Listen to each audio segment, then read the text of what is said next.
The U.S. Air Force (USAF) is testing the avionics and other subsystems of the Northrop Grumman B-21 Raider on an undisclosed surrogate aircraft while the first example of the stealth bomber is built simultaneously. The service believes the effort will keep development of the flying wing aircraft on schedule, says Randall Walden, Director and Program Executive Officer for the USAF's Rapid Capabilities Office, on a Mitchell Institute conference call with reporters. "We have a flight test aircraft that we've been hosting some of those subsystems on to buy down the risk so that the first time it's introduced into an air environment is not on the bomber," he says. "We're doing it in a parallel approach, working out some of the bugs with the software as well as the subsystems. And then all of that great knowledge is going to go in when we integrate it into the bomber."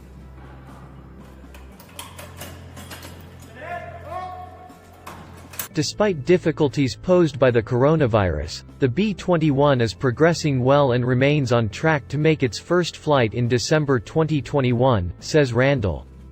However, anticipating that there could be problems, the USAF is trying to find issues early. "I think the higher risk is not doing parallel subsystem testing, and hoping that we get it installed correctly and it works from day one on the flight test bed," says Randall. "One thing we have learned is, when you can buy down risk with subsystems, even on another platform, no matter what it is, you get into the air and use some of the software and work those bugs out. It goes a long way when you first put it on the final system."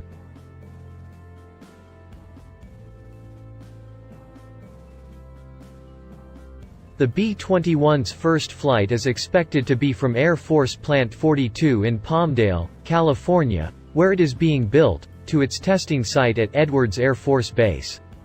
The flight is a short distance north across the southern Californian Mojave Desert, about 19 nanometers (35 kilometers).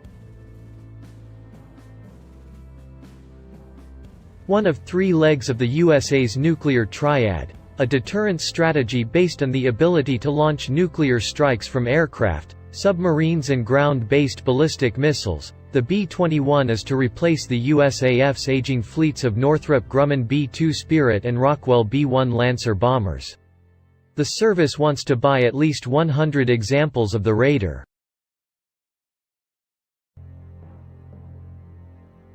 The Air Force has not announced IOC or FOC dates for the B-21. While Wetherington said that COVID-19 restrictions have so far kept him from visiting Northrop Grumman's Palmdale plant, which is building the first B-21 test jet, he plans to visit and has talked with program officials on the jet's progress. "So far we think that the program is on track and coming in under or at the unit cost we thought it would come in at, which is great, and we think it's going to deliver capabilities because we have a strong set of requirements that underpin it," he said. "Everything I hear is positive. I'm looking forward to getting out there and seeing it. I think like anything though, especially today, the avionics, the communications, that backbone that's going to provide information, that's going to share information, that's going to connect to other systems, those are absolutely vital capabilities. I think we all know that B-21 is going to bring some unique characteristics in terms of its low observable capabilities, in terms of its weapons, and all of those things, but it's those other capabilities, that are very complex and that we've developed over the last several years that will be interesting to see how that turns out." The Air Force is flying the avionics on a testbed aircraft, rather than the B-21 test jet, in an effort to reduce program risk and resolve software and subsystem bugs, per Randall Walden, the director of the Air Force Rapid Capabilities Office. "Another thing I'm absolutely interested in is the training and crew force kind of integration with the jet," Wetherington said on August 31. "How do we prepare people to fly it?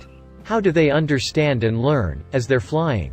How do we debrief? How do we get them ready access to information to help them improve and become stronger, become better?" So I am headed down to Northrop Grumman in Melbourne, Florida, to talk to the team about some of the training systems and debrief capabilities and other aspects of the platform that are really important to the crew force going forward.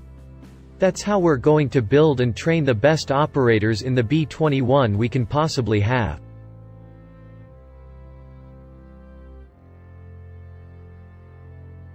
The Air Force has said that Ellsworth AFB, South Dakota is likely to be the first base to receive the B-21 and a training unit. While the service's objective is to field 100 B-21s, operational demands may drive that goal up to 145 or more.